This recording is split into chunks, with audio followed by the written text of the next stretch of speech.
from the United Kingdom and I work on gender-based violence. I'm from Japan and I'm a social worker. I'm from Indonesia. And I work in the Palestine. So obviously being a man, sometimes people think, why are you working on gender-based violence? That's so weird. And actually it was one night when I got an email on a Thursday evening inviting me to a meeting on a Saturday at the Department for International Development. So essentially I walked into the room on the Saturday not knowing what I was walking into, and boy, was it pretty crazy.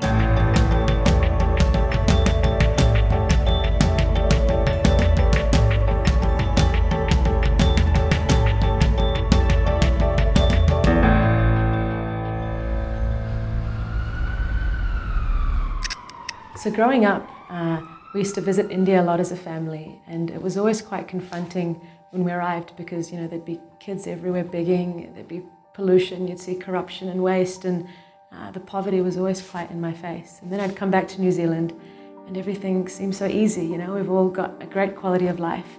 And I think this juxtaposition of these two worlds really made me question how life could be so different in two different places.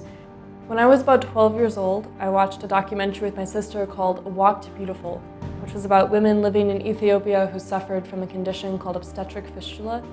My sister and I were so affected seeing girls close to our age who not only didn't have the same opportunities as us to pursue an education or follow their dreams, but at the same time were suffering this unimaginably painful and lonely condition. So we started crying after seeing the documentary, and our mom said to us, "What are you going to do about it?" And so we thought maybe we could raise enough for one surgery. And we started fundraising. We ended up putting on an event in our community, a one-day girls empowerment camp, and that raised enough for 5 surgeries. And then after that, we became an official nonprofit and kept fundraising and trying to bring attention to the issue. I've been in Denmark for 2.5 years, and the moment that I started working with other young refugees, it was actually right after I graduated from language school. I could see my parents were struggling with language because Danish language is actually a hard language. Then I realized that if my parents do so, then it might be like also other families that they have also the same difficulties. Then I started working as translator in my local community. After getting also into high school, I could also realize that many Syrian young refugees have difficulties getting into high school. That inspired me to help more young refugees as me. I started my work and it was really difficult to get young people together. One of the things that I held strongly to myself is the fact that the problem is there, and if I didn't do anything about it, then it's just going to be there. Now, as a man, I never really engaged or talked about these topics. I sort of knew they were there, but he's talked about it so vividly and so sort of in my face that there was no way I could escape or not think about it.